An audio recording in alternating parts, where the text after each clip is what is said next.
to another exciting episode of the Dreaded Archer podcast. I'm your host, Trey, and I know it's been a minute since I've posted or recorded the show, but hey, it's expo season. I've been at a ton of shows, getting a lot of merch, meeting a lot of cool people. But hey, I'm getting back to the regular schedule. But today I got a real exciting guest here, man. This is a guy that has been on my radar for a minute. I've been trying to get in contact with him, but hey, he a busy man and you got to track him down. But today I got Mr. Jared Thomas with me. Jared, how you doing today? I'm doing good, man. Excited to be here. Thanks for having me on. No problem, man. I think it's what like a couple months ago I hit you up, and I think you were going on a hunt or you're doing something, and I you was was like, super "Yo." busy, but honestly, I was a little nervous to be on the podcast, so kind of trying Hey to man, make some excuses, but here we are. hey man, it's all good, man. Like that, I'm new to this whole archery thing. Been in doing probably about actually about 3-4 years now, and I come across people all the time on Instagram and like I'll just hit random people up, say, "Hey, you want to come on a podcast and talk?" Like I don't like people like, "Well, I'm not famous." Like, I don't care, man. You hunt, like that's want to talk to you. Oh yeah, dude, And that's awesome. dude, your content is like awesome, dude. All your pictures and I was like, this dude's a badass man. I gotta talk to him, man. That's why I want to hear his story. So Oh, man, thanks. that's why I hit you up, man. So I just want to talk and get to know you, man. So what's good? Oh yeah, man. So I'm Jared Thomas, as you can see on the screen here. Um, I was born and raised in Springfield, Oregon. I moved to Utah 7 years ago, actually, about a week ago, when I got hired here at the fire department with Sandy Fire. So I got a wife and not a baby girl. I got a daughter that's 5, and then I got twin boys that are going to be turning 2 soon. So Ooh, pretty much, twins. pretty much a circus in my house, man. My wife holds it down because I'm super busy working multiple jobs. So she's a rock star. But Oh yeah, yeah, man. you gotta have that supporting cast. Oh yeah, you have to. Yeah, you can't do this alone. Yeah, just in case she listening. Yeah, right. Thanks, babe. Appreciate it. Right. You might so listen. so you got a baby girl or not baby girl, 5-year-old girl, two Yep. boys. God, ooh, man, you and you still manage to go out and hunt and do everything? Oh yeah, man. It's because my wife, dude. She holds it down big time. Yeah. Oh yeah. Yeah, that's how It I get go. it gets a little. I earn all my brownie points this time of year, so that's why I haven't really done any turkey hunting. I love spring bear hunting, but I don't usually do any spring bear hunting. Definitely don't do any shed hunting. I'm earning them brownie points back this time of year because it's pretty much from August to December. I'm out in the mountains. So Oh yeah, my one of my best friend Alex, he always tells me he's like, "Hey man, between January and like July, I'm putting them getting them brownie points in because when it comes time for deer hunting, I'm gone." oh So I was yeah, got like, it, "Hey, man. Got to take care of the home front. oh definitely, man, definitely." So how'd you get into hunting? Fortunately for me, dude, I was born into it. My dad, he's hunted, gosh, pushing on probably 50 years now. He's 64 years old. But ever since I was a baby, like I was in diapers following him around the archery range. So pretty much bow hunting my entire life until I moved to Utah, picked up a rifle just to get a different experience, but still definitely archery hunt. But grew up around some pretty awesome people in Springfield, Oregon. Wayne Endicott owns the bow rack. I'm not sure if you heard of the bow rack. Cam Haynes owns. Yeah, the bow rack. I know Cam Haynes goes there, and I think Mhm. the guys from Born and Raised Outdoors also go there, don't Yeah, they? they do. Yep. Yep, yep. Yeah. So grew up around all those guys. Wayne's like a second father to me. So I was on his hip all through my adolescence and teen years and stuff like that. So learned a lot from him. Had some pretty good influences as a kid. Pretty much just been addicted ever since I could pretty much walk, man. Been shooting a bow since I was probably 3 years old and been loving it ever since. It doesn't ever get old. As you can probably tell in 2 years, you're probably loving it. Oh, dude, man, it's taken over my life. Like throughout my life, I've been what people would call fairly cheap. I've been a fairly cheap guy, real frugal. Frugal. Frugal. Frugal. I don't like to spend no money. Yeah. And get into archery, that's went out the window, man. Dude, Oh, I got no problem dropping whatever it costs for whatever I want when oh it yeah. comes to archery, man. And I love it. Like this weekend, I went to the Iowa Deer Classic. Have you ever been to that? No, I haven't. If you I ever haven't been up, been further east than like Nevada. Hey, well, let me tell you, if you ever get an opportunity to go to the Iowa Deer Classic, I highly recommend it. I mean, it's an expo show. I'm sure they have them everywhere, but but where I'm at, this is the biggest one, and it's an amazing event. But I'm at the Iowa Deer Classic this weekend, and I'm looking at all different saddles, and I'm like, man, I gotta get into the saddle game, man. So I tried tethered, I tried XOP, I tried the cruise, I think the cruiser, and I ended up going with cruiser. But I'm like, man, that's like $600, man. I Oh gotta, my god, dude. yeah. And then it was like, hey, we got a show discount 10%. 10%. Yep, good. It's like $60. Get it right back in taxes, right? exactly. So I was like, Uh, whatever. I'll just go ahead and buy it. And normally back in the gap, dude, I would never spend any that kind of money at one time on nothing. oh yeah, no, dude. But Like, I've gotten a passion, man. I mean, you know how it go. oh yeah, dude. Like everything in life, super cheap. But when it comes to like hunting and my camera gear and stuff, that's out the window. Oh yeah. What kind of camera? What kind of camera you running? Sony A7 III. You right there with my brother, man. My brother speaks Love that thing. highly of the Sony. He's like, Oh, bro, dude. you're to that Canon. Oh, it's a game changer, dude. My content's completely changed ever since I got it. So it's been pretty sick. Dude, like I'm still learning the camera game. Like I have not gotten to the point where I start filming my hunts yet. Because Hmm. I'm just like I'm still trying to, I guess, rack up more bow harvests, bow kills, whatever you want to say. And I'm like, if I take the camera out there, that's when I'm gonna see the biggest buck of my life, and I'm not gonna know what to do. I'm gonna fumble the camera and fumble my bow, and it's all gonna be a disaster. So I'm like, just trying to wait to get more experience on it. But like, do you film your hunts or you just do the Instagram content? Dude, I try to film my hunts. But for the reason that you're talking about right there, like I won't sacrifice a kill for film. Yep. Like that camera is getting thrown on the ground if it means me miss an opportunity on a big buck. I just I'm not there yet, dude. I just don't care. But I feel like still grabbing all the emotions and everything. Like as soon as I shoot him, I'll pick up the camera and start filming again. I know it's not the greatest for YouTube content and stuff like that, not getting the kill shot, but I do what I can, getting better about it. But definitely won't sacrifice a kill for a video. Oh no, I hear guys all the time. Like when I watch YouTube on how to film your hunts, like, hey, if it's not in the shot, don't take the shot. I'm like, it won't go that way with me. No way. If I can't get the shot with the camera, I'm definitely gonna get it with the bows. You can best believe that. Oh yeah, right? No joke, man. Serious. Oh yeah. So, did you grow up wanting to be a fireman, or like how did you get into the game? No, man. Honestly, I in the beginning, I don't remember like when I was young, like what I wanted to do. I'm sure like some sports athlete or something like that, but definitely not an athlete. I think so. When I got out of high school, I actually wanted to be a cop, and then I Oh, wanted people to like me, so I didn't become a cop. But people like no, cops. no, I got mad respect for cops, dude. Oh yeah. They deal with honestly more BS than we deal with at the fire service. But no, I had an incident here in Utah when I was visiting my now wife because they moved here from Oregon like her senior year of high school. But I was visiting over the summer, and long story short, I ended up having a guy die in my hands. Mm. And my mom was in the medical field, and I've always been the type of guy that's been there, like helping my friends out, being there for people and everything. And the one time that I can't help somebody, oh, dude, it cut me deep. It still gives me goosebumps, man. Like I get all choked up and stuff. And it's like that one time that I can't help somebody, like it just lit a fire. So as soon as I got home, I enrolled in EMT classes. I volunteered at the fire department. That was 12 years ago now. So ever since then, just been on a path of getting into the fire service and been full time here in Sandy now for 7 years. So 12 years ago. How old are you?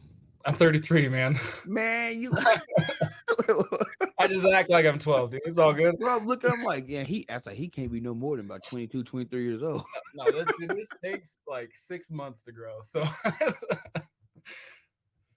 Hey man, I messed up the other day and I was trying to trim up my beard and mess around and put the wrong guard on, cut it all the way down. I had a nice thing going, but this right here takes me probably about 2, 3 years to get where you at. Like two oh yeah, years, I don't grow no facial hair, I man, can't at grow all. hair, man. Nah, I mean, I'm but not yeah. mad about it, but sometimes I want that nice firefighter mustache going. Oh yeah. But yeah, I was looking at you when you said 12 years. I'm like 12 years. Like man, what when he started when he was like 12? I'll take it as a compliment though, man. Oh yeah, we the same age, man. It's just like I think that the hunting keep us looking young. Oh yeah, we got it, man. We gotta stay active. We gotta stay with it. Oh yeah, for sure. Hunting ain't getting any easier right now. Oh no, dude. Actually, like right now here in South Dakota, dude, we're fighting like a front where the state's trying to do all this stuff for like non-residents and increasing tags, and it's just kind of getting like way out of hand and Way more competitive. way more competitive. And I think my buddy Rob was telling me like Montana and Wyoming, they like increased their tags on antelope and mule deer and elk, which non-residents can't hunt elk in South Dakota anyway. But as far as mule deer and antelope, and like our governor's like, well, if they're not gonna go to Wyoming and Montana to hunt antelope, why not come to South Dakota? Because like we got cheap tags here, man. And You live in Sodak? yep, Oh, bro, I gotta come visit you. oh yeah, but hey, Just as you're saying, non-residents shouldn't come in here. Dude, I gotta come see you. but here's the thing: I live on the west side. Okay. Like the cool side to hunt is on the. I mean, I live on the east side. The cool side is the west side. Oh, okay. That's where like you got the We'll Black meet up then. Hills and Mount Rushmore and all that stuff. The Badlands. But I mean, I don't have a issue with non-residents coming to hunt. I just think like what's happened here in the past is you end up getting like more non-residents getting drawing tags than you have residents, and it's Oh like man, that's kind of messed up. yeah, yeah. It's kind of But an issue when that happens. oh yeah, but hey, I mean, you down to make that trip? Like, Oh yeah, dude. I can actually. It's on my list. I got a buddy here that works at the department that is from South Dakota, so talk to him all the time about hunting out there. all right, what part? I don't know what part. I don't remember. Some friend I am. All right. I don't know what city he's from. uh, I mean, South Dakota got some good hunting, like pheasant hunting. That's what we're really known for. We got some monster elk here, and they seem to get that big because like we give out very little tags out in the Black Hills. Mhm. It's a true lottery. Like I know guys that's been putting in for 25, 30, 40 years Gosh, and hadn't got a tag yet. that's crazy. But I know guys that put in for the first time and get one. So it is literally a true lottery. That's But wild. I can't you imagine. 25 years is so long. man, I'm chasing after 25 years, bro. I'm just gonna start paying people to go paying guides to go out and elk But hunt. I'm Like going to Colorado or something. I'm not exactly, waiting that long, dude. bro. I'm I'd telling you. rather hunt every year than kill a giant once in 30 years. Exactly. But our antelope hunting is great, mule deer is great, but like the populations are getting like decimated. So we're trying to like back off. Yeah. You would think the state would want to back off, but they're like, nah, ramp it up, we good. But It's because those out of state tags are so much money. ain't enough. Right? They want all those non residents. Oh, they just telling you guys to come on in, come on in. But so you're from Oregon. You grew up hunting. Like, what was your first kill? Getting your feet wet. My first kill was, oh, it was a pig. So when I turned 12 years old, I actually shot right handed my whole entire life until I turned 12. Turns out I'm left eye dominant. So I switched to a left handed bow like a month before this hunt because we were getting ready for my first year of spring bear hunting. Um, so we went out to this high fence ranch, a handful of us, and then we went and killed. It was a feral hog. There's a pretty funny story attached to that, but it was a feral hog. So I killed that right before my first trip going out bear hunting. It was pretty exciting as a 12-year-old kid. I thought this thing was going to kill me, but it was just some feral hog. Dude, it was like, thought we were the food truck going to come feed it, but it was chasing after us. It's kind of embarrassing. No, man, dude. I have yet to kill a hog, but I mean, if it's your like that's your first bow kill was a hog. Yeah. How far? I think the first shot was 25. Ah, that ain't bad at all, Yeah, I man. got a little excited. The thing looked like a pin cushion when I was done with it. Did y'all eat it? Oh yeah, oh yeah. I eat everything I kill, man. I, dude, people Except when for Yodis. I'm not at Yodis yet. I, hey, people laugh at me when I say like they like, oh, do you hunt this? I'm like, nah, I don't hunt it because I won't eat it. Like I won't go out and kill prairie dogs because won't eat it. Yeah. But speaking of coyote, I didn't eat one. I didn't eat Oh, one. you're sitting here No, about to tell me that I you ate didn't a eat coyote. one. But my buddy Rex, when we were in college, I was like, "Hey man," I'm like, "Has anybody ever tried a coyote?" And he was like, "No, man, it's like a dog." I'm like, "Could you eat it?" He's like, "I'm sure you could." And I'm like, "Dude, let's get one and just like put over a spigot and like a rotisserie." And dude, we had it like in our head. We went out. We had our call, and we gave it our best shot. We couldn't get one to come in, and I'm kind of glad we did This it is because probably like a good thing. we were so hell bent on like doing it. If we would have got one at night, we would have went back to the house and had that coyote over a fire, and at least tried it. I mean, it can't be bad. No, I'm sure. I'm pretty sure, like Steven Ranella or something. I was watching. He ate one or something like that. I think it was him. I can't remember exactly who it was, He but sounded somebody like he was somebody ate one, man, and I'm sure you add enough seasoning to anything, it'll taste good. yeah. Just don't tell nobody what it is, Yeah, exactly, right? It's usually what grosses people out. right? Or if you cooking it, cook it somewhere like out of out the way of the public because somebody drive by like, oh, they got Fido on the grill. Oh yeah, definitely cutting that thing up. I'm not throwing Yeah. it off on a stick. Just- God. Uh, I oh think I'm man, gonna laugh. that'd be bad, man.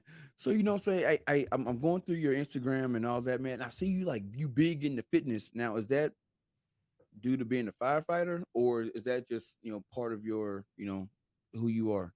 It's a part of who I am, man. Just like hunting, my dad, fortunately, was into lifting and fitness pretty much my whole entire life.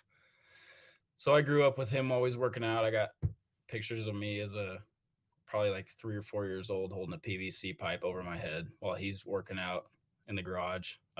It's pretty awesome. Mullet and all, back in the day. His Rat short. tail.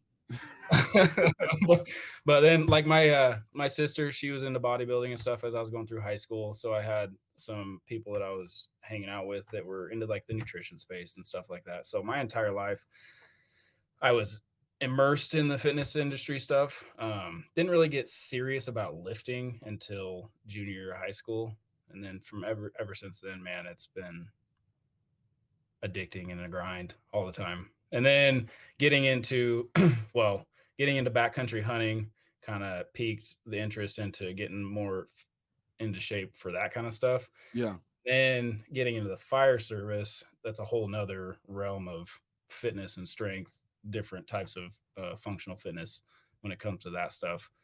So it's just continued to grow and compound and stuff like that. I was a personal trainer there for a while I was going through medic school, and then also a personal trainer while I was here at the fire department a couple of years ago. So kind of been around that industry for a while.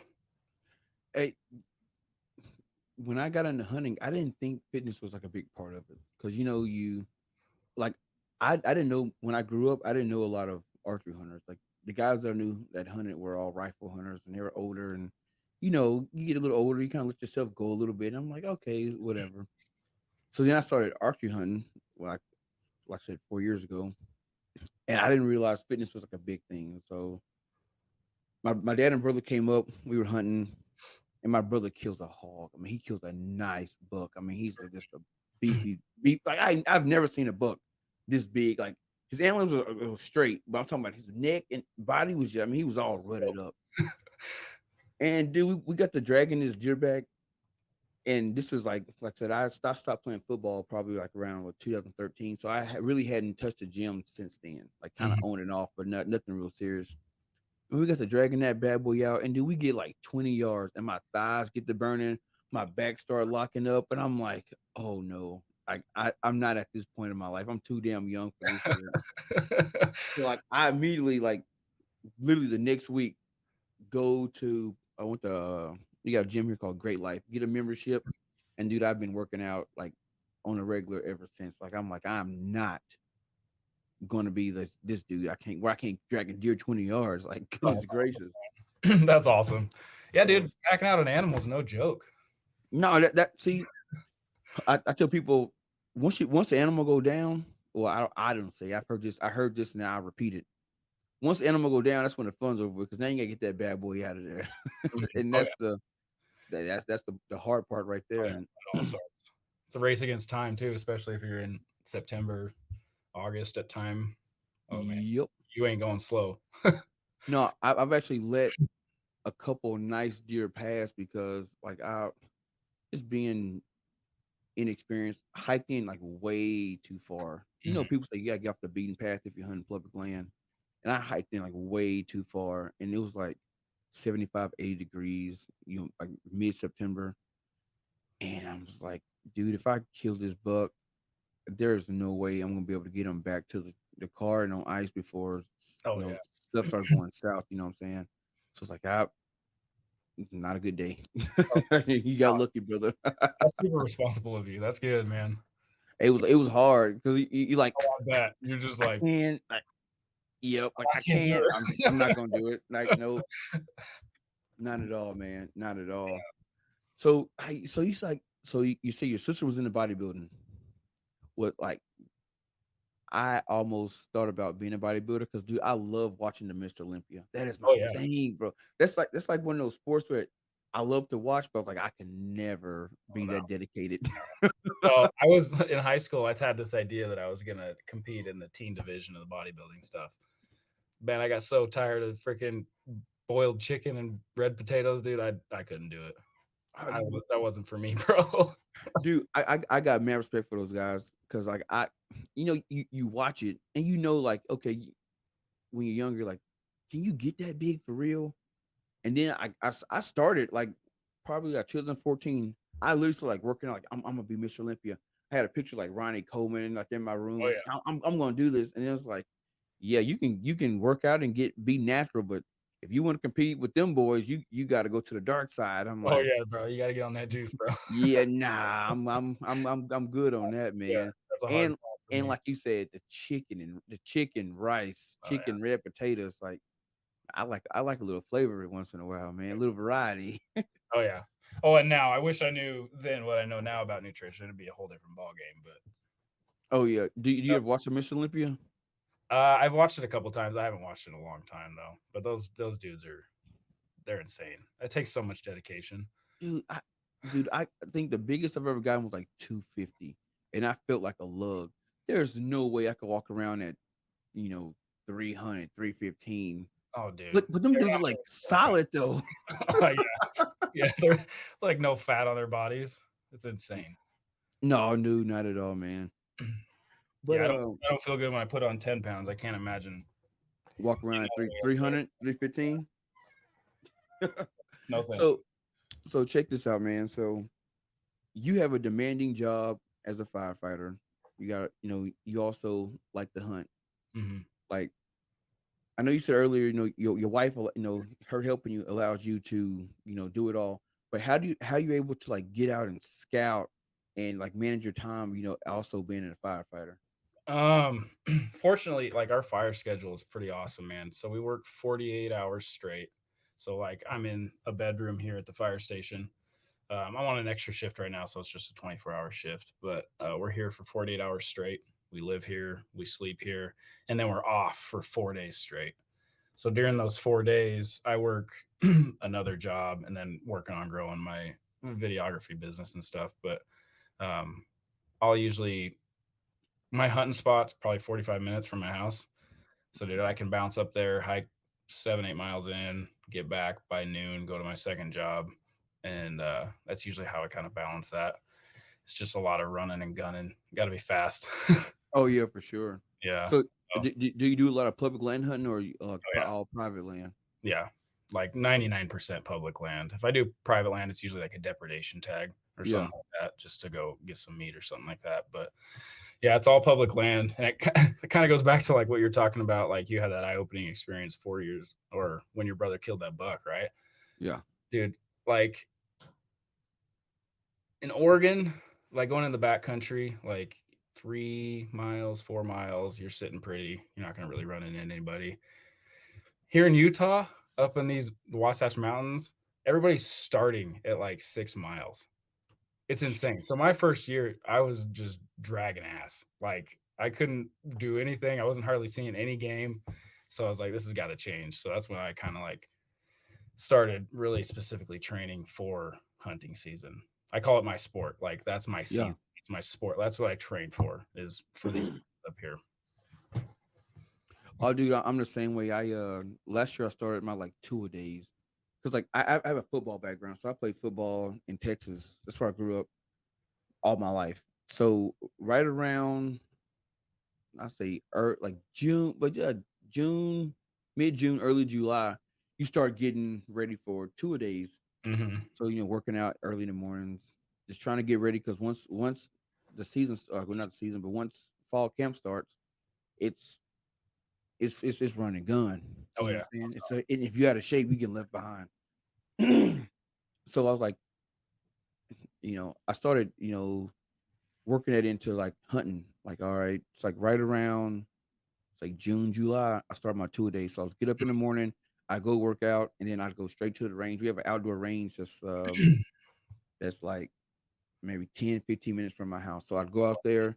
It's public. So I would shoot maybe 30, 40 arrows. Boom, go home, take a shower, go to work. After work, go to the gym, and actually no, take that back. Get off work, go shoot before sun go down, then head to the gym. So that was like my two a days. Uh, And dude, I promise you, like that changed. Like I started it this summer, and my season, I was like in the best shape possible. Going into it, and it's like this is my season now.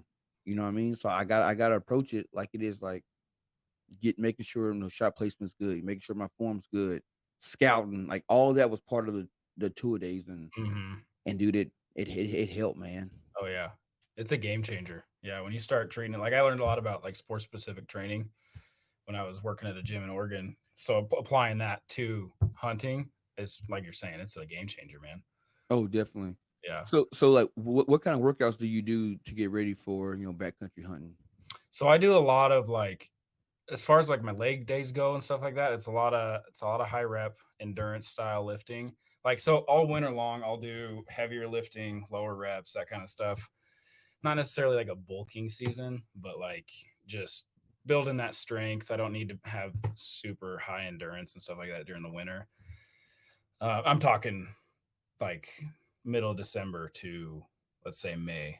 Yeah, That's kind of that what I'm calling winter time because I'm hunting still up until December 15th here in Utah. We're chasing elk. So I transition like just like you go on your 2 days. I transition into that high rep, the lower weight stuff, a lot of unilateral stuff. I do a lot of lunges, a lot of unstable stuff. So I'll throw bands on barbells when I'm squatting, just like tempo squats down slow, just a lot of core strength. But it's a lot of that leg stability and core stability stuff that I'll do. Um, I'll work in heavy days here and there, but it's mostly that high endurance stuff. A lot of and height. I don't run. This is not a runner's physique. yeah, I was just gonna say, I was like, what's the Cam can cardio have looking that like? stuff, man. Yeah, what's the cardio looking like? Hey, Yeah. So that's it's all weighted vest hiking and stuff like that. So I'll throw a treadmill on the steepest incline hikes, stair mills, just go up in the mountains and hike.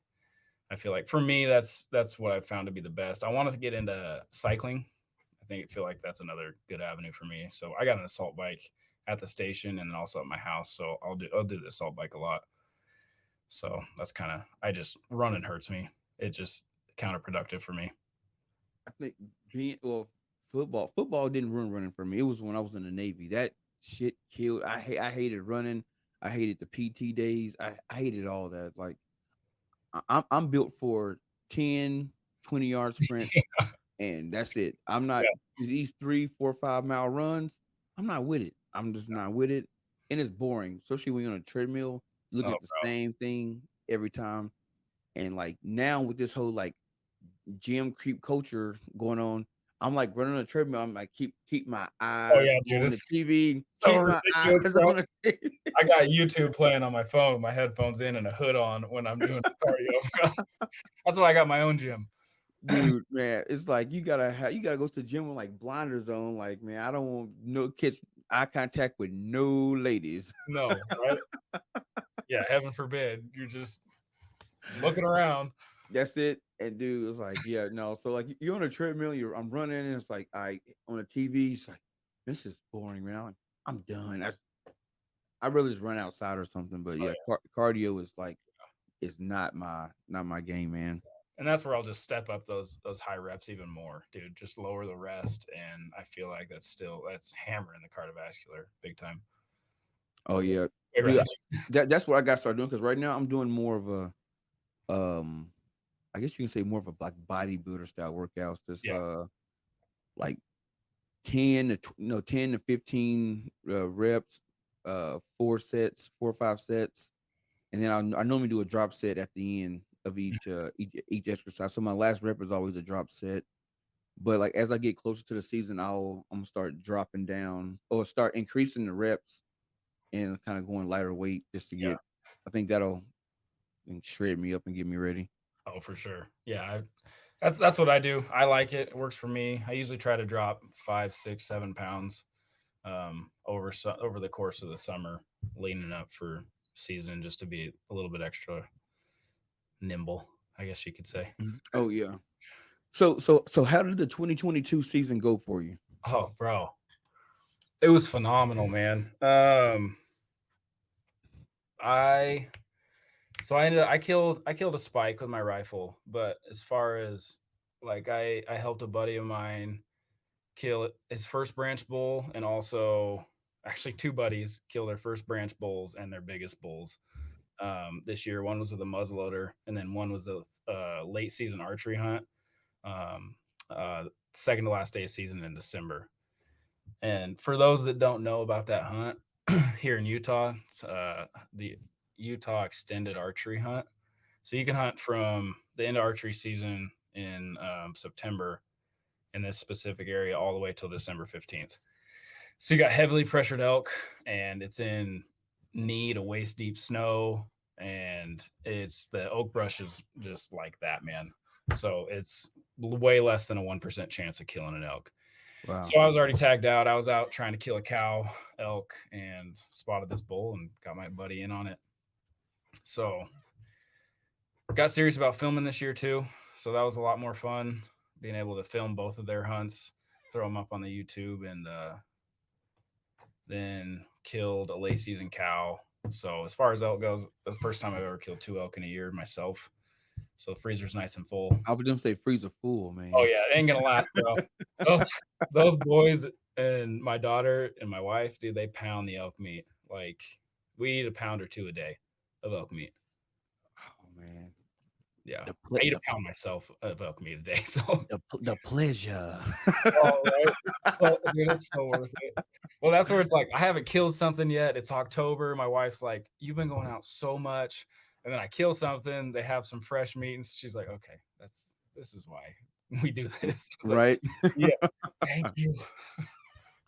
dude. Like I grew up on deer meat, and I loved it. Like my dad, he hunted like he wasn't a hard hunter. Like he just go out, 2 or 3 times a season, and he bring home a deer. And dude, it was like when you looking at he come home and you see the deer hung up in the back, you like, yes, Oh, yes. 'Cause we knew like we getting deer jerky, oh yeah, a smothered deer, a smothered backstrap and mashed potatoes. Like, oh, they're like, oh my gosh, man, and buttermilk biscuits. Like, it's time to eat. You know what oh I'm yeah, saying?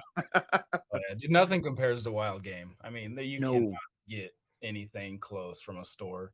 And then when you kill it yourself, dude, it's like it's and awesome. because not only do you get the meat, but then you got a story to tell. And I think to me, that's I kid you not, I give more of my deer meat away than I actually eat. So Yeah, like I'll meet somebody that's like, oh, you a hunter? Like, yeah. And they'll see me with a shirt or something on. I'm like, yeah, I'm a hunter. Like, man, what deer meat tastes like?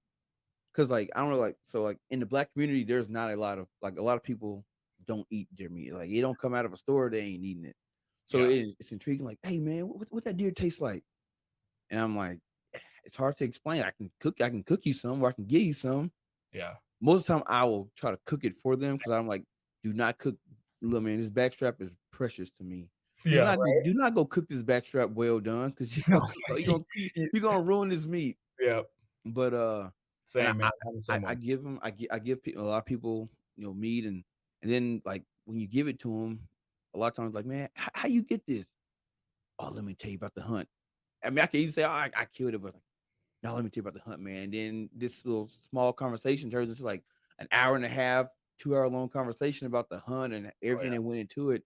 And now when they go and eat the meat, they was like, as they eat it, they like, man, this dude was doing this and this when he got this deer. It's like that's the it brings me joy, you know what I'm saying? To just Oh, to 100%. share it, man. And the more people that understand like what we do and why we do it, I mean, the better, man. Like Yep. even if they don't go out and hunt themselves, as long as they kind of can see it and understand, like this is more than just killing for us. This is a special thing. Oh yeah. It's it's huge. I like one of my buddies, he's like never hunted, and he's like, dude, like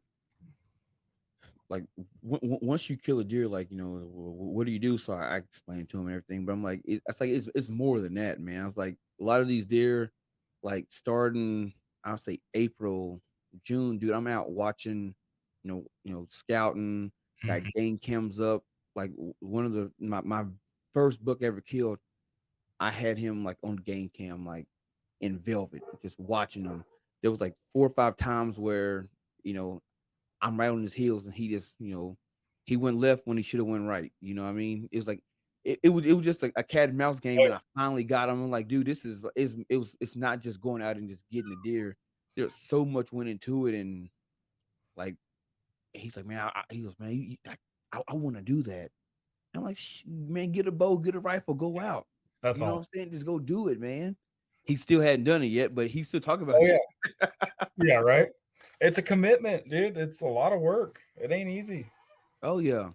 And I think a lot of people think that's what we do. Oh, they just go out and just, slaughter animals and that's it. It's like, no, man, like yeah, I had to, I took animals' life, but this animal's life is now going to nourish me, my family, my friends, and it's not just a trophy on the wall. Yeah, right. Yeah, Oh dude. yeah. I mean, more often than not, bro. Like, call it whatever it is. Like, I probably cry more often than not after I kill an animal. It's not like a like it's hard to explain. Just like you're talking about, dude. It's hard to explain to somebody that hasn't done it or hasn't felt it. But it's every emotion you can feel all at one time. Like you're happy, right? But you're super sad because you took a life. Yep. But you're grateful and you're thankful, and there's like remorse. But it's like it's wild. Oh, it's just it's a whole lot of emotions that hit you at one time. And actually, I was watching one of your videos. I think it was an elk, but I'm not sure if it was a cow or a bull. But Hmm. you said a little prayer, over the animal, and I'm like, man, like he about this life, like Yeah. he like, this is him right here. Oh yeah, for sure. Well, Oh there's only yeah, one person to thank for that animal, so exactly, man. Dude, my first book, well, not my first book, my first big book, like the one that's downstairs on the wall. mhm, Actually, so like I said, my dad grew up like he hunted, and I've always went to hunt with him, and he just kind oh of yeah, you don't want to go, you don't want to do this, you want to do this. So eventually at the age of like 7, I'm like, I'm done asking you to go hunt. I'm playing football. I'm good. yeah, Fast forward, I'm 31 years old, mhm, just starting to pick up hunting, and I just called my dad like, hey man, you want to come up to South Dakota and hunt with me? He was like, hell yeah, he down to hunt. oh yeah, that's So awesome. him and my brother come up, and dude, we're in the tree stand, or not tree stand, but a blind, and we seen a couple of doe, but that's it. And my dad is overly dramatic. Like Mhm. he will see antlers, and it's the biggest thing in the world. Oh my gosh! Oh. So he like Shoot freaks out. Oh my god! You see that, boy? You see that? I'm like, what are you talking about? So he's like over there by that fence, and I look over there, and I see like this much antlers sticking up. I'm like, what are you looking? He goes, no man, that's a big one. I can tell you. Like whatever, dude. You're just being over dramatic. 5 minutes later, this thing stands up, and dude, he's just a giant. a giant. I'm looking like, That's and awesome. as soon as I saw him and I saw the antlers, I'm like, that's Captain Hook. It was one that I saw in the game cam, like when he was in velvet, and then I saw him. He actually scraped his velvet off in front of one of my game cams. So I'm like, and his antlers are just like they go Is forward this and a they're just white all tail or is jagged. this Yeah, whitetail. okay? His antlers just go kind of forward and they're all jagged, like look like little hooks. Awesome. So I called him Captain Hook. And I'm like, yo, that's Captain Hook. And he's like, "That's the one I want to get." So I'm like, "All right, let's figure out a game plan." We go to lunch. We get out we abandon the blind and we get a ground blind. So we're on our hands and knees crawling through this turnip field, and we get like 70 yards from that fence post. I'm like, I think this will be good here, dude. We don't see nothing. Like 2 o'clock, nothing. 3 o'clock, nothing. 4 o'clock, nothing. Around like 4:30, the spike comes running down the fence, and as soon as he gets to that fence post, boom, he stands up. So he's been bedded down all day, The whole time. the whole time, been right there. He chases the smaller buck off, jumps over the fence, and runs him up the hill. Then he comes back, and on his way back, I'm like, "Yo, take the shot." My dad takes 2 shots, missed both of them, Oh no. and he's like, I can't. My nerves are bad because he never seen anything that big before. Yeah. So he give me the rifle, and I boom, one shot, boom, put him down. That's awesome. And dude, when me and my like at the time, I did not, I was just excited we got something. It Hmm. wasn't until me and my dad walked up on him and we put hands on him, like, dude, the emotion just like hit me. And it was like it hit me hard because it was like, all right, this is like not only like my first like big buck, but it's my first deer, my first hunt, and my first deer with my dad. And that just like killed me. And I was trying not to cry in front of him because like I can't do this, but Oh yeah. it was just like those emotions just hit, man. And like every time I see that deer, like that hunt was 3 years ago. Yeah, 3 years ago. And every time I would go down in my basement and I see that deer, like those I still feel it. I remember the Oh yeah. smell. I remember how cold it was outside. I just remember everything about it. And it's like this is what it's all about, man. Oh yeah. And it's amazing how like you feel that exact like feeling in that moment. Like I've had some people that don't hunt or anything like that in my house before, and they're like, "Why do you put these things on the wall?" And it's for that exact reason, dude. It's like you every time you look at them, you can feel like the weather, you can feel your emotions, you can feel everything that was happening that day, and that's why, dude. It's so sick. Oh yeah, dude, for sure, man, for sure. And that's just one feeling that I want to share with other people. Like if I could win the lottery tomorrow, dude, I'd buy as much land as I possibly could, and I would just take people out who people who've never hunted before but Oh yeah. want to. I want to take them out, and I want to experience that feeling with them. Like, hey, man, you got your first deer, bro. How you feel? That's why I've been having so much fun filming people, man. Like I just went and filmed a pheasant hunt with Do Utah, which is the disabled outdoorsman of Utah. Mhm. And dude, watching those kids in the track chairs and stuff like that kill their first pheasant, bro, talk about emotions. My gosh, man, Dude, it was freaking incredible and like worth everything.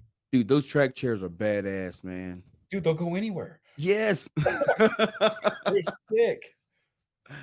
Dude, I forgot I s- I was watching a show on Outdoor Channel, and I remember I forgot what show it was, but there was a kid on there, and he was in one of those track chairs. And man, dude, just like I'm like, there's no way this kid's gonna be able to kill an elk. Like Mm. they got to go through tough terrain. And man, that chair they like this at the like big the big old track tire, Oh but yeah, they was just yeah, going over everything. I'm like, over logs and oh, everything. bro, this Joker is smooth. And then they got the ones that stand up and people can fish and all that up. Like Oh yeah, that it's shit is incredible. awesome, man. Yeah. And like I know guys that are disabled. It's like, man, I'll never be able to hunt. I'm like, nah, bro. They got something out there for you. Hmm. They got something out there for you, bro. Let me make some phone calls. Oh yeah. Get in contact with me. Well, we'll get it done. Right. Yeah, it was So, incredible, man. how long have you been working with Do Utah? So that was the first time that I was able to go out with them and film some of the stuff with them. But definitely going to be doing a lot more of it. It's a pretty tight knit community, as you can imagine. There's probably some people they run into that are doing it for the wrong reasons, Yeah. um, and they hold it very dear to their heart. So the fact that I was able to get in, I'm pretty excited and feel definitely very blessed to be able to help impact these kids and these adults too. But it's pretty cool, man. Like there's some elk hunts coming up that um, they're wanting me to go on with them and stuff like that. So that'll be freaking fun. Oh yeah. So are you can you bugle real good? Aggressively average. I'm no Corey Jacobson, that's for sure. But You I'll gotta probably get some elk. hold the camera and bugle at the same time. Oh yeah, no, right? Selfie mode. Dude, I made a bugle out of a plastic baseball. Yeah, plastic baseball bat. Oh yeah. Made a little bugle tube, and I took pride in that. And me and my buddy Rex went to Colorado 2 years ago, and we had a bull come in at like 30 yards, and it got held up behind this tree. Like he knew something wasn't right, and the wind ended up changing on me, and he ended up running off. And we got so excited, and we walked all the way back to camp. He was like, "Oh, I forgot the bugle tube." Oh no. That's all we had. So, and that was literally the first day. Oh, So okay. we went the rest of the week with no bugle. Oh no. Dude, isn't that incredible though? Calling in elk? Do we even call this one in? Oh really? Like he had did a couple cow calls, and it was like nothing. We didn't hear anything. So we just like walking, and then he's in front of me a couple steps, and he just stops Oh, okay. dead in his tracks. And so I stop and I'm looking, but I don't see anything. He's like, "Dude, look, look to your left." And I look, and dude, at about 80 yards, this bad boy's come rolling in. And by the time we could get like set up, he had closed that gap like that. He was like right on top of us. Oh yeah. And I, technically, like I tell people I didn't have a shot. I probably could have shot.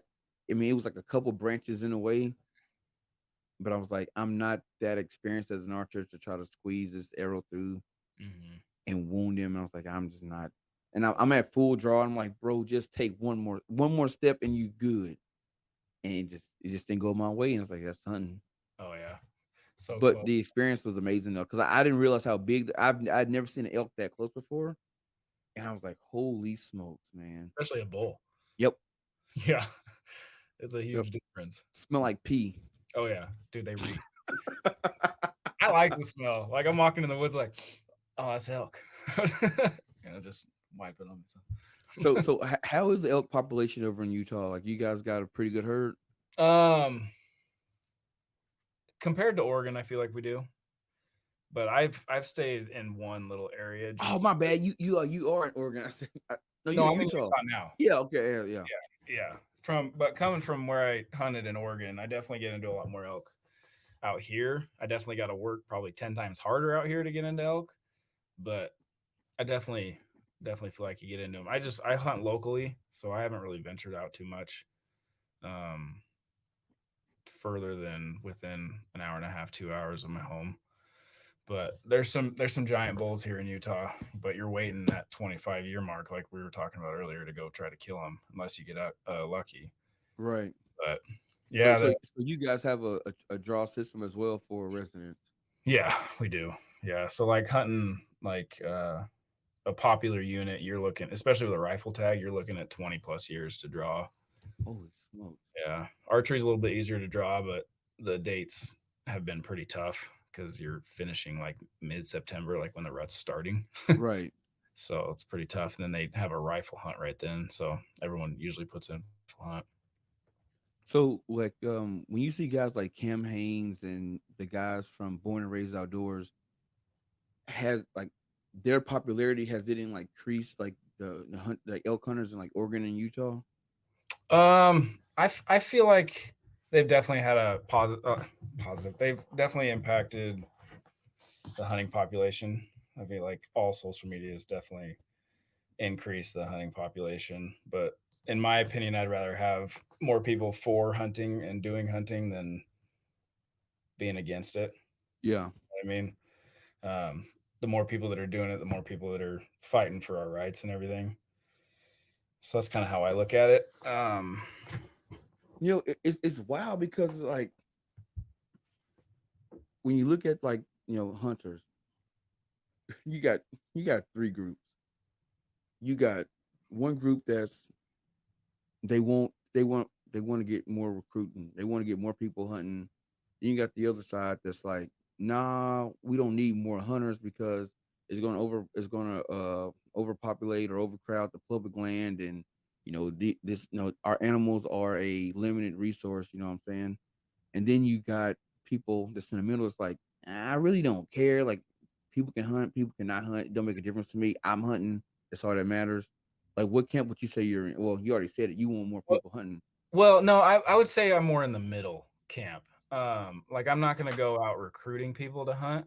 You know what I mean? But if somebody comes to me and says, "Hey, I want to get into hunting," and people do all the time, people come up to me and ask me like, "What do they do to get into hunting and stuff?" And I'm happy to help. I'm Yeah. happy to tell them what I know, um, which isn't very much. Still learning, but yeah, I would say I'm definitely in that middle camp.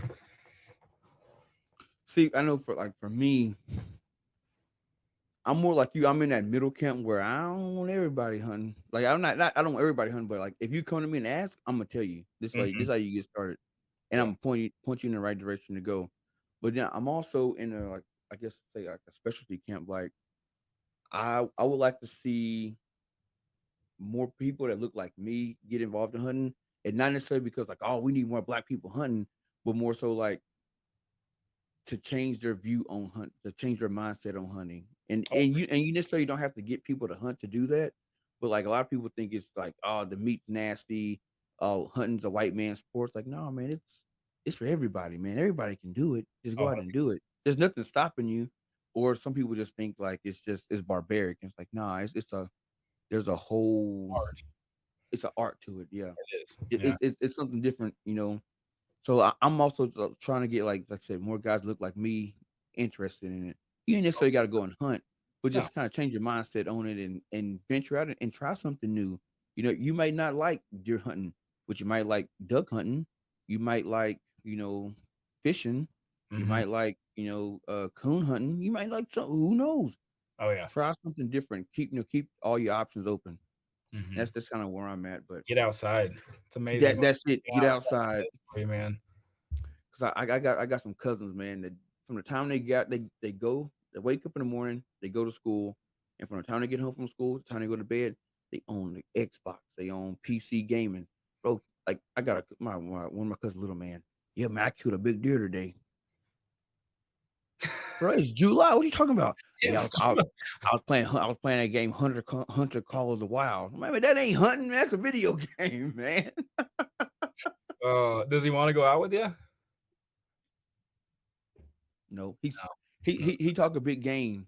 Oh yeah. But he don't ever it's too cold. It's too cold in South Dakota, man. I'm like, bro, I'll come down to Arkansas. Hmm.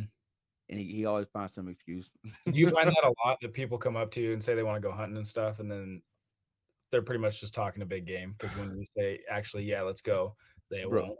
let me tell you, this year, there was this guy. I ain't gonna call his name because he watched the podcast. But when I tell the story, he'll know who I'm talking about. But so I'm a tobacco rep, so I'm in and out of gas stations all day. So this one guy works at a gas station. He's like, "Hey man," because I went in on a Saturday because just got back from hunting. I mean, I'm full camo and everything. He goes, "You hunt?" I'm like, "Yeah." He goes, "Dude, I love to go hunting with you, man." He goes, "I just moved here from California and I want to try something new." So it's like, cool. I was like, "Hey, man, Tuesday, meet me over at Archery Outfitters. We'll go in." I said, "I have an extra bow. Well, I'll get it. We can get it all. Get your draw length and everything, and I'll take you out." Man, Tuesday, 5 o'clock. I show up at the archery range. 5:30 pass, 6, 6:30, 7, 7:30, 8. They close. He called me at 8:15. Hey man, I'm at the archery range, bruh. I was there at 5. You supposed to be there at 5 o'clock, dude. We played this cat and mouse game for about 3 weeks until I just said I'm done with it, man. Hmm. Season ends. I go into the gas station. I see him. He goes, man, I was trying to hunt with you all year. You kept dodging me. I'm like, bro, you every time we set something up, you fell through on me, man. I said, I'm just like you trying to hunt. I actually hunt, so my Yeah. time is precious to me, you know. But I get it all the time. I get people, oh, dude, I want to get a bow. What I gotta do? And I'll send them everything here. Like I got some buddies back home. Hey, go to this archery shop. Tell them your budget, and they'll get you set up, and they'll never go. Oh yeah. Happens all the time. they'll never go. But it's just like unless I just like pull up to their house, put them in my car, take them, and like I don't. I got a lot of people that just it sound good.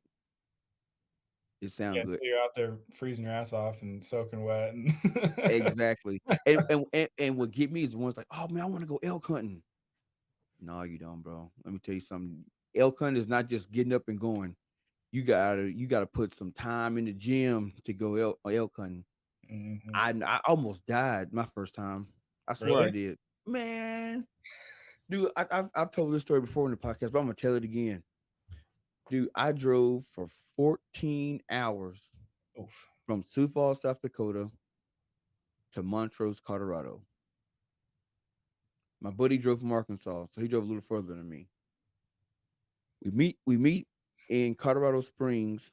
I get in his truck and we drive to Montrose.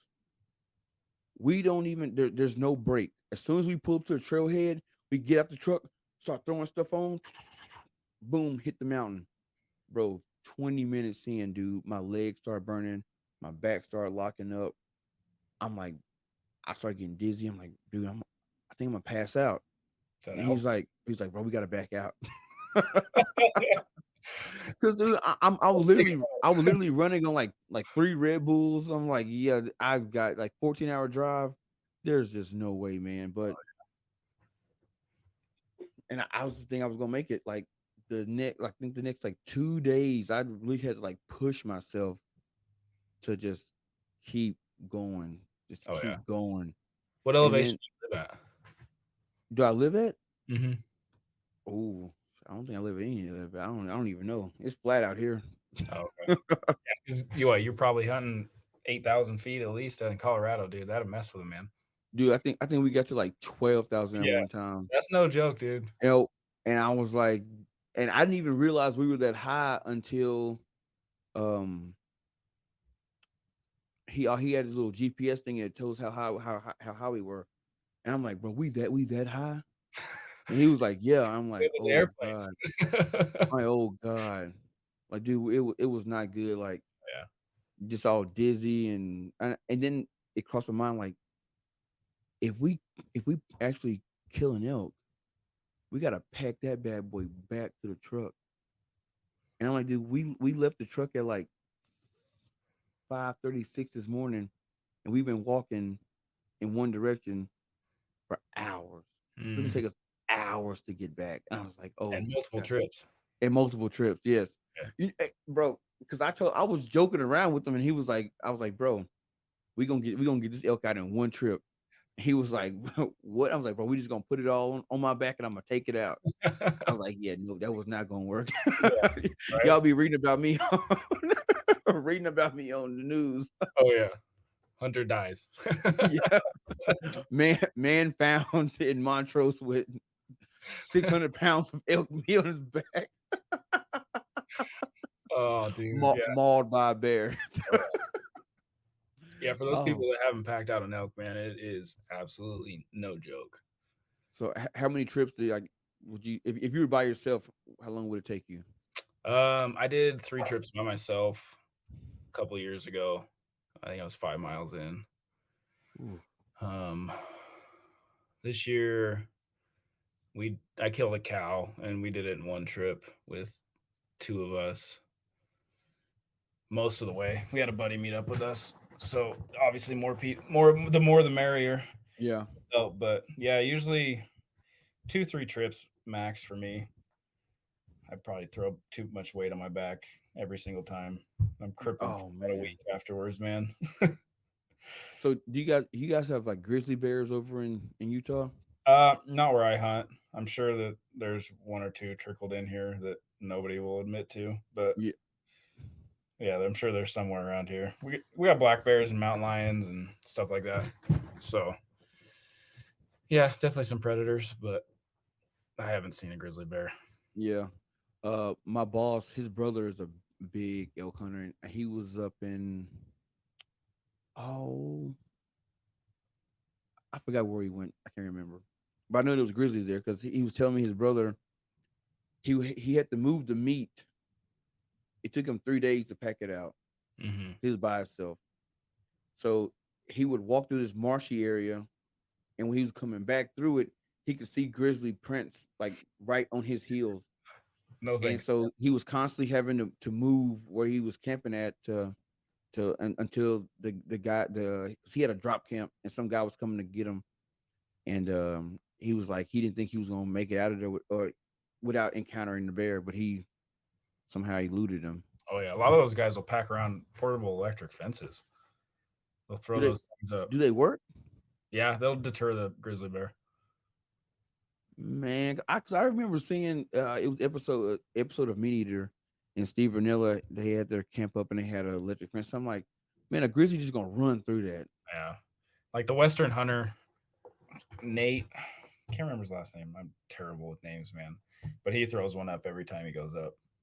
So they have to work because he's still alive. So I Yeah, guess. man, I read that story about those guys. I think they're from Wyoming or Montana. Two wrestlers that fought Oh off a yeah. grizzly bear. I'm like, man, I think that'd be my last time Yeah, hunting. bad kids right there, man. Exactly, man. I don't know what I'd do in that situation. No, not at all. So I was actually talking to a guy this weekend at the Iowa Deer Classic, and he was telling me that he was going to he's going to a hunting expo in Utah in 2 weeks. Hmm. Cause and he's with X no not XOP, he's with Out on the Limb, so they make like um tree saddle accessories and stuff like that. Okay. And he said that saddle hunting has not made it out east that far yet. So is that something like is that true? There's a couple of people that run at least via social media, right? Yeah. That's where I get most of my insights of what people are doing. Um, there's a couple people that I know, but it's like Eric Chesser from Hush.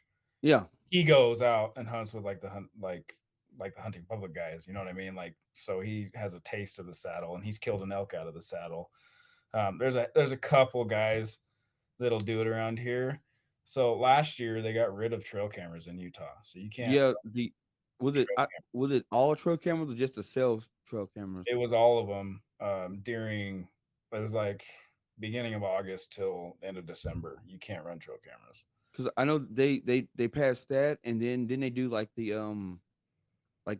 smart scopes as well, like the Uh, 6 hour BDX. Not yet. No, not that I know of, Okay.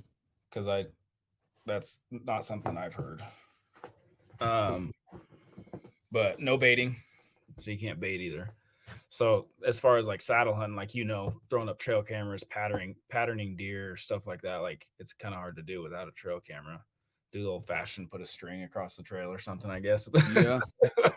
I guess sit on a water hole that's got a lot of tracks and stuff, but so there's not a lot of people running tree stands and stuff anymore, unless they So have those areas that are developed and they just know, you know. how has that affected hunting? Uh, I don't know. Honestly, for me, I ran trail cameras 1 year. I got a whole series on the YouTube of running trail cameras that year and stuff, and I ran it. People were stealing them and stuff Yeah. like that. It's such a headache, dude, that I just don't do it anymore. Obviously, I mean it's you can't anymore, but I stopped, so I hadn't run for 2 or 3 years before they got banned. I just go out, scout. I'm not really one that will like tie down a deer. You know what I mean? Name Yeah. a deer, and I'll go out, and if it gets me excited at the time, then I'll shoot it. I'm not like holding out for anything specific or anything like that. So Yeah, I'm the same way. Like I think I've named like one deer, and I was like, cause it just that unique to me. But I'm like you. I try to run game cams, but one I the first like 2 years ago I tried just put a lot of game cams out, and I got tired. Like man, I gotta drive 30 45 minutes, hike in, get the SD card, come home, check it. Then I bought one of those little SD card readers. Those things suck. I haven't found a good one yet at yeah, all. So then I got some cell cams. Some of them work depending if there was any cell service there. So it's mm, like I'm paying all this money to get these pictures, but I'm not getting any service here, so that's a waste of money. So I'm like, I'm just gonna scout and go in. I'm done with the game cam. Except on private land, I'll do that. But Oh yeah, public land trail cameras is tough, oh yeah, especially like, you run into thieves and stuff like that. It sucks. People mess with stuff, exactly. dude. But it's funny you bring this up because this has been a huge topic amongst a lot of guys around here, especially at my archery shop that I go to. But like technology is like it's kind of it's catching up with hunting. Like it's that people are starting to implement more technology into hunting. Hmm. And like when does the fair chase stop? Like how far is technology going to go? So like I know like in South Dakota, I know guys that they scout with drones. Hmm. And I know some states you can't even use drones, you know Yeah, what I'm I'm pretty saying? sure that's definitely illegal here in Utah. I'm pretty sure. Yeah.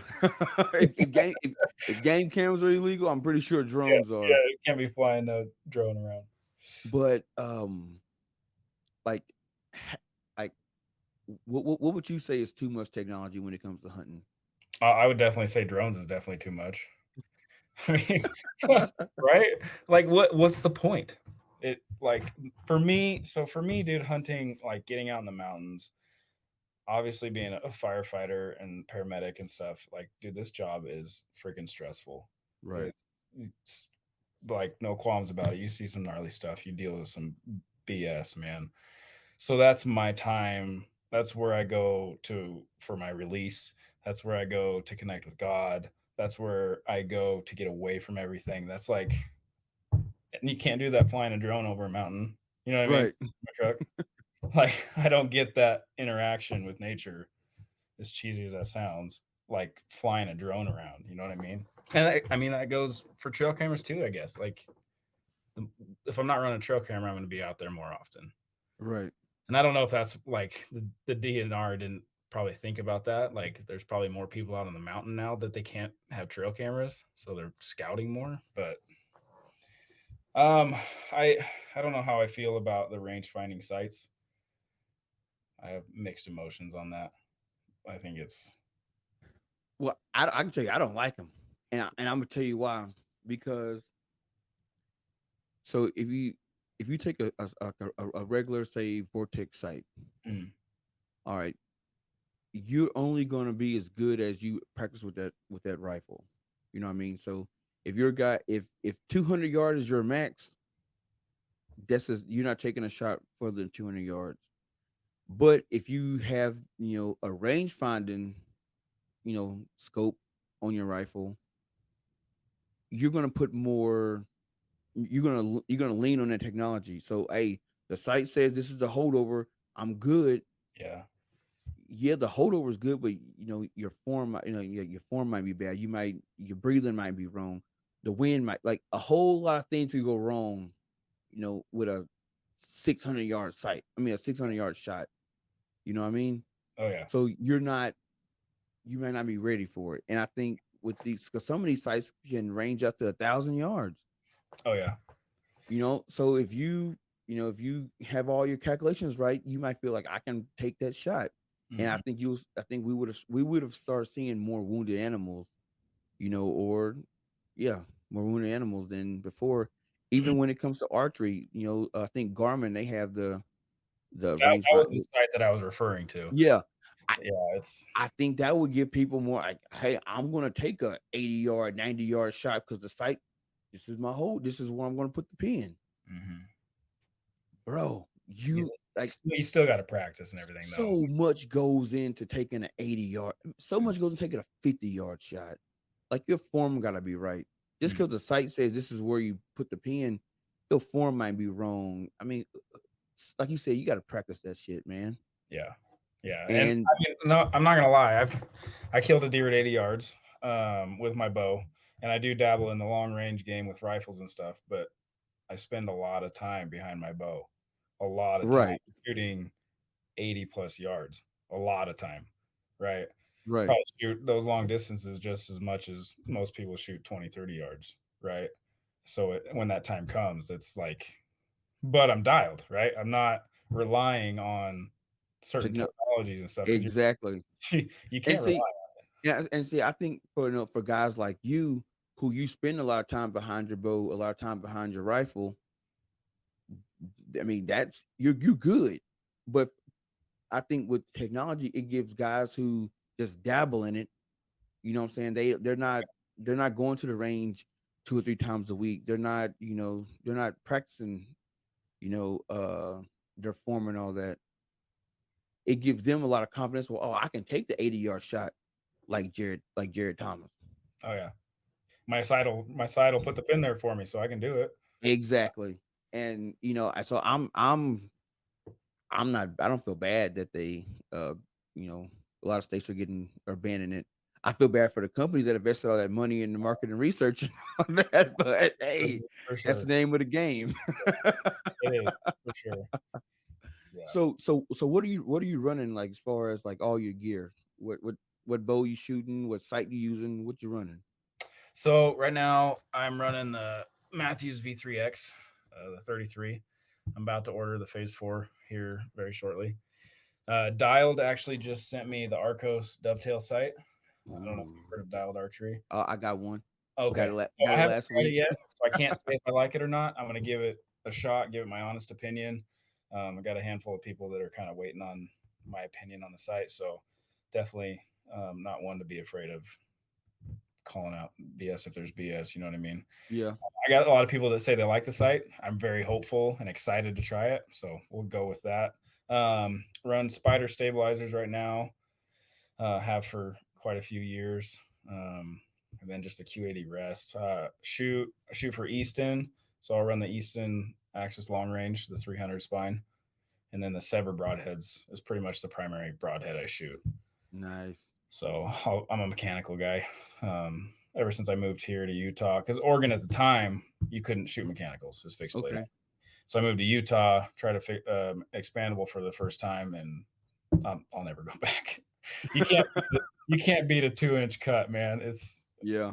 It's insane, especially those severs, dude. They penetrate so well and they're tough. I haven't been disappointed yet with those things. Yeah, And my, then my, all my my boy Joe was telling me about those severs. oh yeah, Oh yeah, he's like, "Babe, he love them." yeah, yeah, they're awesome, dude. They're pretty sweet technology.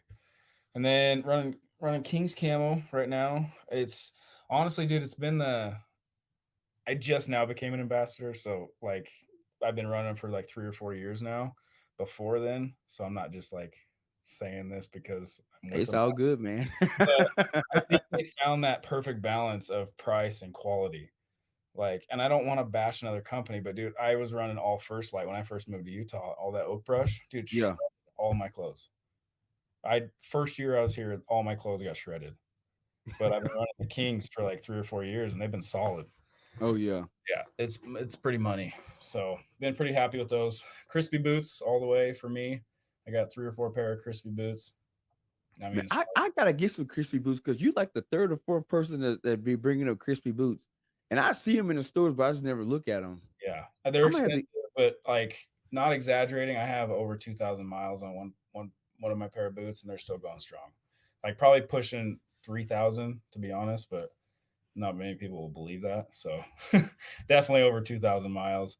And then I run the sheep feet custom orthotics in them. Game changer, dude. Like my feet are happy as a clam. You said sheep feet. Sheep feet, yep. So they'll send you a box, and then you'll do your foot impression, and then they'll send you your insoles. I'm gonna check that They're out. they're Hey, legit. let me tell you something about cheap boots, bro. Oh So I said it earlier in the podcast. I'm a little frugal. So when it comes to like the actual like my hunting clothes, I like Numa. I listen to a podcast and I just like love the marketing. They're out of Texas. Boom, I support Texas company. For Cool. sure. Love the clothes. I've bought a couple pair of pants, couple jackets, and they've held up because I put them through the wire. I put my clothes through the wire. Oh yeah. But I was at a store and they had some $56 hunting boots. I was like, that's a good deal. $56. I'm I down. know where this is going. Check this out, man. I was getting these boots for the elk hunt 2 years ago. Mind you, we on the hunt for 5 days. Nah, 7 days, my bad. 7 days. 7 days. Boom. We on this hunt. Day 3. at you side walking on the mountain and you're going up and down, dude. The side of the boot blow out, boom, feet all out. I mean, I can see my socks. Oh I'm no. like, I'm like, damn. So I'm like, all right, whatever. So I try to duct tape it up as best as I could. Next day, left leg or left foot, boot, boom, blow out. Supposed to be waterproof.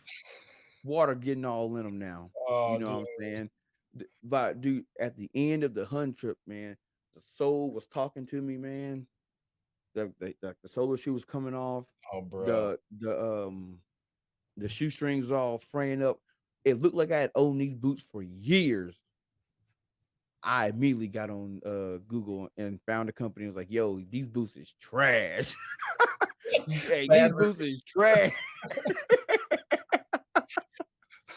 And they actually emailed me back and was like, "We can send you another pair." I'm like, "Don't waste your time or your no. money. I Okay. don't need them." It's not worth the shipping. Hell no, bro. I can, yo, dude. 7 days of hunting, and these boots look like I've had them for years. Oh, dude. As soon as I got home, as a matter of fact, I didn't even get home. I got to the gas station right at in Norfolk, Nebraska, and threw them in the trash. And that's where they stay. Dude, so like people that like we were talking about when people reach out to you and stuff, like there's a few things that I say like, dude, you cannot skimp on. There is two 100% for sure things that I will never skimp on is my boots and my pack. Like those are the two things that no way. Yep. Like good boots are worth their weight in gold. Like happy feet, you like it'll make or break a hunt. 100%. But you only get one pair of feet. That's it. You better. Mm. And I learned the hard way because day 4 of the hunt, both feet cold, wet. Oh yeah. Miserable, dude. It's Dude, awful. it was bad, man. It was bad. Oh, and hey, you can't skip on gloves. You That's can't true. Yeah. don't skimp on gloves, man. Which I have yet to find a company. If you know one, please let me know. I've yet to find a company that can withstand like cold weather. Because every pair of gloves I got, if it's like 5, 6 degrees, I'm like, man, I'm cold. I found the socks. I found the socks. I found the boots. So I double up gloves. So like Kings, they have the super thin ones Yeah. that I'll wear they go around every single finger and stuff, and you have full dexterity. You can run your phone, everything like that. And then I'll take their mittens and I'll put them over top of that. And that seems to, I mean, I hunt in the single digits and stuff out here, but Mm, I don't stop hiking, so don't get super cold all the time, and I'm not sitting for hours. So mm. I guess maybe try one of those waist things like marsupial gear has one that you put your hands in, like Yeah, kind of like back square or something. I used to have it when I played football. It was Yeah, cold. It's kind of yeah, little I because I don't used to can't wear one of those when I blacktail hunted in Oregon in the winter. I'd throw some hand warmers in there and put my hands.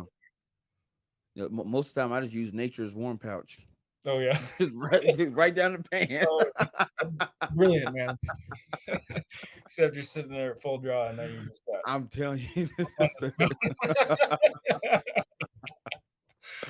Oh man, dude. Hey, it's like I gotta stay warm. It's like that's Oh that's the yeah, thing, man. But yeah, man. Hey, ooh, if I was petty, I'd say the name of the company, them boots. Just if you see some $56 don't real buy. tree camo boots, if they $56, do not buy them things. Yeah, don't buy them. Yeah, like a wolf on them or something. uh no, they got the logo is like two leaves, no, two like look like wheat, like wheat. Oh, okay. Yeah. Yeah, they Yeah, know get, who get, they. get some Krispies, bro. Yeah, I might invest in some Krispies because I've heard like my buddy Rob saying like he's like, man, my daughter's 15 years old and she got like 3 pair of Krispies. I'm like, man, like what? He was like, yeah, they like $300-400 a pair. I'm like, damn. Mm-hmm. But hey, They'll last you, dude. Like I said, I've had these for 5 years now. They're still waterproof and they're still going strong. they got a warranty on them. I don't think so. I'm not sure. I don't think so. I'm trying to find that lifetime warranty. Yeah, yeah, you are frugal, aren't you? Hey, dude, my father, his nickname is Cheapo because we can find the cheapest deal. He can't do it, man. Uh, I tried to warn him. We were he came up here hunting last year, and we was at a store, and they had these boots on sale for like $85, 86, $87. I can't remember what they were. And he's like, "Oh yeah, these are a good deal." I'm like, "Man, don't get them.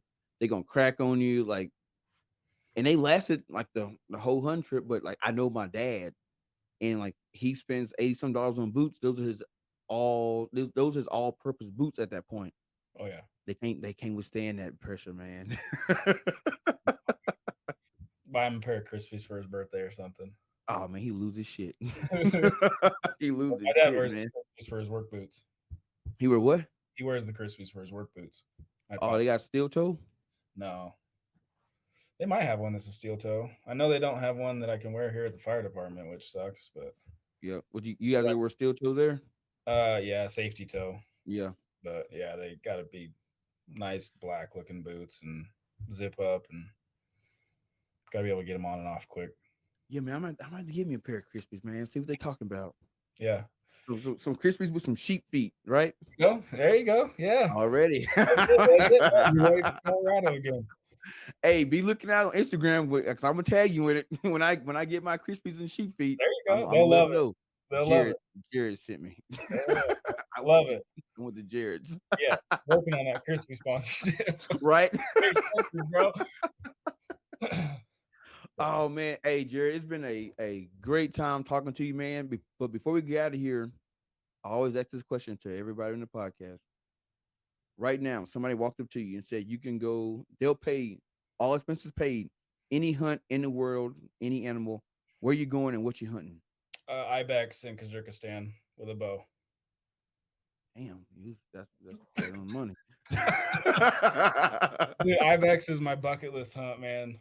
Uh, the logistics behind it would be a nightmare. It would be tough to leave the family right now, but I really want to go kill an ibex. It doesn't have to be Kazakhstan. It could be any one of those stands. Dude, check this out. It's funny because there's a guy. He doesn't come to the range anymore, but he used to. But he was the president of the heart hospital here in Sioux Falls. Um, he actually paid these guys to track down this IBAC. He paid him like $15,000 a day. Then once he was looking for the a world record one, a record breaker or whatever. Mm-hmm. They found one that they believed it to be a record breaker. He then paid them $5,000 a day to continue to watch this IBAC. He flies over there, boom, meets up with the guys, hunts it. He kills it, boom. They measure it, world record. Here's the thing: he was 15 minutes. I mean, he was 15 miles on the wrong side of the border for it to be the world record. Oh no! Or not the world record, but the record for that country. Yep, he was 50. The IBEC had crossed the border. So I'm like, gosh, dog, Dude, man. what do you do? Like, You just pay over 300 grand for an IBEC. that's not Congratulations, even the world records. congratulations, you Well, at played least you got the yourself, most expensive ibex. right? That's Yeah, dude. oh I man, was like, it was like, I yeah, heard the story and I'm like, heck, that really happened. He's like, yeah, that sucks. man, that But sucks. to have that much money to do that kind of stuff, I guess is Yeah, cool. I don't know. yeah. I Next would think, be tar in New Zealand. ooh, a Qatar, Tar, just Qatar. I don't TAHR. like a goat. Yeah, here I'll pull it up and I'll show you on the camera. They're sick. But New Zealand would be sweet. I'm actually talking to a couple right now that they're wanting to go to New Zealand and they'd like some film and stuff like that. Oh, Oh yeah, I see it. Oh yeah, yeah, that dude is sick. aren't those sick? But the reason is like the ibex and the tar is because of the country they live in, like the terrain. Like Yeah, like my dream hunt here in Utah is a mountain goat. I feel like if I could conquer those animals in those terrains, like that's kind of like okay, I'm badass now. You know what I hell mean? yeah, hell yeah, Yeah. So that's kind of dude. I did a show with a guy. Uh, shoot, probably a couple months ago. Tyler Pressler. Dude, this dude is he's on the The name sounds familiar. he's out of Nebraska. He's doing the Super Slam. The American Super 10 is what he's doing. Okay. I think he got 6 of the 10 already. And he was telling me a story about a girl. She's like 13. She's already got the Grand Slam for sheep in the world. Seriously? Yep, she had the Grand Slam at 13. You already know. Oh, dude, man. I ain't mad at you. Hey, 13. I ain't knocking her. That's You awesome. you But hit the man, pinnacle. You hit the pinnacle already. Good luck with the rest of your hunting. oh yeah, bro. Yeah. No joke. That's no But joke. it's like, damn, man, that'd be good. But dang, hey, bro, you guys, that's some lofty goals right there. I know, Lofty right? dream hunt. But Yeah. you get it though. We'll get there one day. That's the goal. Is the hunt is it expensive? Um, I would think that it's under 10 grand to be able to go do that. But I think it's the logistics behind getting over to where you can hunt the ibex and stuff is what's kind of difficult. Yeah, you probably got to go through a couple channels. Yeah. So, which I know, like Eric with Muley Freak, he went, and so like he would probably be a good resource to do it. But I just talked to him a couple I get days kind of ago. homesick, bro. Oh yeah, dude. Like, I get homesick. yeah, 'cause you probably gone for about 2-3 weeks, probably Yeah. more than that. Oh yeah. Yep, Traveling for 2 weeks, hunting for 2 days. yep. I talked to Eric what about 3-4 days ago. Okay. Yep, I got uh I got one of the game changer packs. Okay. I was So like, did I. yeah. Oh It's yeah, man. legit. I got to do a review on it. Oh yeah, I saw that. Yeah. Yeah, I love it, That's man. legit. I ain't even I need it because check this out, man. I've been hunting 4, maybe 5, not 4 years, 4 years. Check this out. In my 4 years of hunting, I've lost 5 pair of vortex binoculars. Oh I've no, I've lost six rangefinders. bro, that's expensive. I know. And now I got the game changer pack. Now I'm good. Because the Yeah. one I got now, like, dude, stuff falls out of it all the time. Like, and dude, I'll something will fall out because I'll get all excited, and I'll get back to the car and it's like binos are gone. Oh, rangefinder gone. Damn, Some bro. somebody there are some people here in South Dakota right now that have come across. Oh Six shit! range finder. Vortex rangefinder, money. Yeah, dude. Or they could be still out there in the woods getting rained and snowed on. That's why, like out here, most of the time, every time I leave my truck, I turn on my tracks from with my Onyx. Yeah, Like, cause I've dropped stuff multiple times, and I've had to like go follow my tracks all the way back to go find it. But bro. yeah, I like, dropped my wallet last year in a tree stand, and dude, I didn't even know until I got back to the car, and I was like, I don't got my wallet, and dude, it was like 10:30, so it was dark. So I'm hiking back in with my headlamp, and I'm just looking, and luckily it was at the base of the tree, and I'm like, oh oh gosh, my. that would suck. Oh yeah, dude. Oh, it's the worst. But hey, Jerry, before we get out of here, let all the people know where they can find you on social media and all the other platforms. Yeah, so Instagram and TikTok are just Peaked Out Adventures, and then YouTube is also Peaked Out Adventures. Facebook is just Jared Thomas. Kind of still do my family stuff on that, but yeah, it's primarily the best places to find me. Cool, man. Cool. And you got any last words for the people? Thanks for having me on, man. And Oh yeah, for sure. if you're wanting to get into hunting, you're listening to this podcast, reach out. Got questions? Reach out. Got questions about fitness, nutrition, anything, man. I love talking about it. So love meeting new people. It's been a pleasure. Oh yeah. And with that being said, this has been another exciting episode of the Dreaded Archer Podcast. I'm your host Trey, and we are out.